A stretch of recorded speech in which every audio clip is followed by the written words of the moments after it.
മലപ്പുറം സ്വദേശി ജസ്ഫർ കോട്ടക്കുന്നിനെ അറിയാത്തവരില്ല. വൈകല്യത്തെ ആത്മവിശ്വാസം കൊണ്ട് മറികടന്ന വ്യക്തിയാണ് അദ്ദേഹം. മസ്കുലർ ഡിസ്ട്രോഫി എന്ന രോഗം ബാധിച്ച് കഴുത്തിന് താഴെ തളർന്നതാണ് ജസ്ഫറിൻ്റേത്. ചുണ്ടുകൾക്കിടയിൽ ബ്രഷ് കടിച്ചു പിടിച്ചാണ് ജസ്ഫർ പടം വരയ്ക്കുന്നത്. മമ്മൂട്ടിയാണ് ജസ്ഫറിൻ്റെ പ്രിയ താരം. ഏറെ സ്നേഹത്തോടെ ഡിസൈൻ ചെയ്ത് പ്രിയ താരത്തിന് സമ്മാനിച്ച ഷർട്ട് ധരിച്ച് മമ്മൂട്ടി പൊതുവേദിയിൽ എത്തിയതിൻ്റെ സന്തോഷത്തിലാണ് ജസ്ഫർ. സ്വന്തമായി ഡിസൈൻ ചെയ്ത ചിത്രം ലിനൻ ഷർട്ടിൽ വരച്ചാണ് ജസ്ഫർ മമ്മൂട്ടിക്ക് സമ്മാനിച്ചത്. കഴിഞ്ഞ മാസം സിനിമാ പ്രൊമോഷനുമായി ബന്ധപ്പെട്ട് മമ്മൂട്ടി ദുബായിലെത്തിയപ്പോഴായിരുന്നു ഇത്. ഷർട്ട് തീർച്ചയായും ധരിക്കുമെന്ന് മമ്മൂട്ടി പറഞ്ഞിരുന്നെങ്കിലും മറന്നുപോയിട്ടുണ്ടാകുമെന്നാണ് ജസ്ഫർ കരുതിയിരുന്നത്. എന്നാൽ ജസ്ഫറിനെ അത്ഭുതപ്പെടുത്തി കഴിഞ്ഞ ദിവസം ഇടിയൻ ചന്തു സിനിമയുടെ പാട്ടിൻ്റെ ലോഞ്ചിന് മമ്മൂട്ടി എത്തിയത് അതേ ഷർട്ടിട്ടായിരുന്നു. ആ കാഴ്ച പറഞ്ഞറിയിക്കാൻ കഴിയാത്ത സന്തോഷമാണ് നൽകിയെന്ന് ജസ്ഫർ പറയുന്നു. മമ്മൂട്ടിയുടെ വലിയ ആരാധകനായ ജസ്ഫറിൻ്റെ ഏറെക്കാലത്തെ ആഗ്രഹമായിരുന്നു അദ്ദേഹത്തെ ഒന്ന് നേരിട്ട് കാണുക എന്നത്. AK ഗ്രൂപ്പിൻ്റെ CEO AK മുസ്തഫയാണ് അതിന് അവസരമൊരുക്കി നൽകിയത്.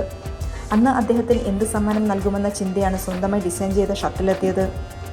എന്നും ട്രെൻഡിനൊപ്പം വസ്ത്രം ധരിക്കുന്ന മമ്മൂട്ടിക്ക് ട്രെൻഡിയായി ഷർട്ട് സമ്മാനിക്കാൻ തീരുമാനിച്ചതോടെ ലിനൻ തുണി വാങ്ങി പ്രിയതാരത്തിൻ്റെ അളവിൽ തുണിയെടുക്കുകയായിരുന്നു.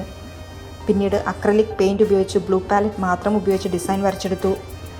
ഷർട്ടിനൊപ്പം മമ്മൂട്ടിയുടെ ഒരു ചിത്രവും വരച്ച് സമ്മാനിച്ചിരുന്നു അന്ന് ജസ്ഫർ. Audio Jungle.